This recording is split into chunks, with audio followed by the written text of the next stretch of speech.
Hi, my name is Eddie, and I'd like to show you a little bit of a demonstration about gravity. So, first off, let me show you what I am talking about. There is a picture of the Earth going around the sun.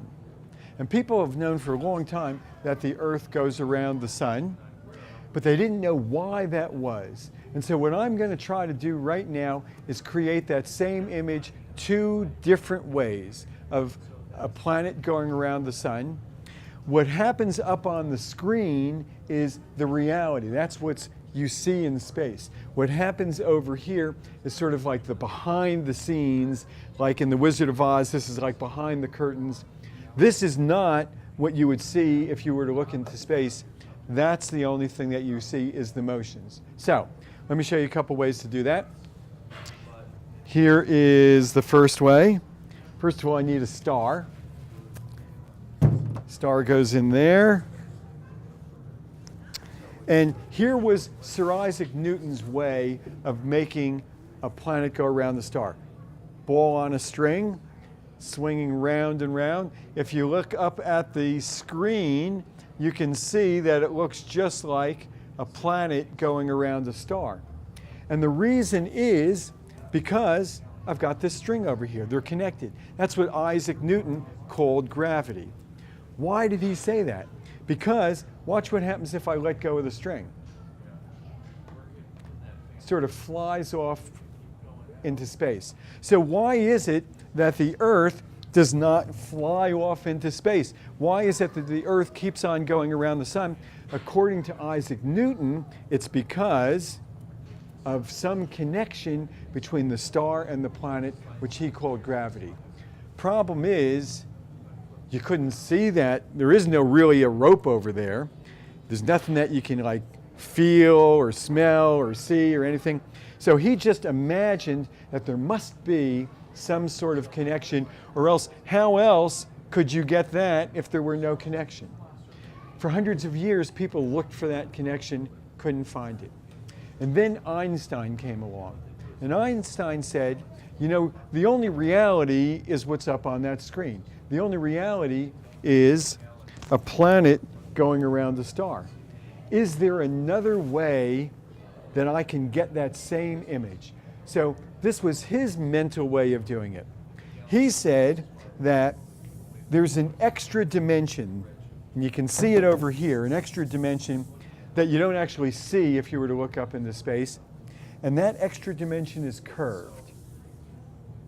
And if I were to roll a ball around that curved space-time, if you were to look out in space up there on the screen, it looks like a planet going around a star. But it's not because they're connected with a string, it's because of this curvature over here. And as a matter of fact, the only thing that this ball knows about is the part of the plastic that it actually rolls over. And so it's that curvature right where it's rolling over that causes that. What's more, Einstein said this. I'm going to pull out the fabric of space-time.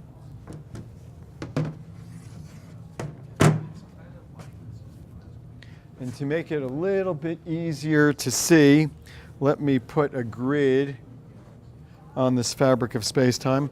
What Einstein said was this. If you don't have anything out in space, that's a flat space. If you were to take a planet, a ball, whatever it is, a rocket ship, and roll it, it would make a straight line in that space-time. Watch it up on the screen. I roll it, and it makes a straight line. But according to Einstein, if you go and have a star, that star will bend space-time in that extra dimension that you can't see. See, you can't see it bent up over there, but you can see it here. In that bent space-time, if you roll the ball, see now it looks like it's going around and around that planet. So according to Einstein, there is no connection between the star and the planet. What you have is the star bending the fabric of space. And this little fabric pulls on that, which pulls on that, which pulls on that, which pulls on that. There is no action at a distance. There's only this pulling on the stuff right next to it. And then when the ball goes around and around, it's because of that curvature going around. Here's another thing he said, was that if you have a heavier star, a more massive star, and put it in, it's going to curve space-time even more. So watch this. It really looks like a planet going around a star. But once again, it's not because there is any connection. It's because there is an extra dimension that you can't see out in space. The star curves that extra dimension of space-time, and that curved space-time is what causes it to go around.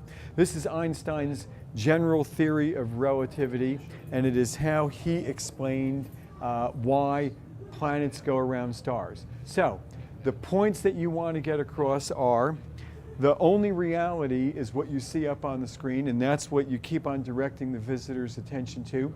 There are two ways to create that image. One way to create that image is using Newton's method of a string connecting the planet and the star, but there were problems with that. And Einstein's method, which is the star warped space-time, and that warped space-time is what causes it to go around. Those are the basic points to get across. In a minute, I will show you a number of other things that you can show, but if you get those points across, that would be a success.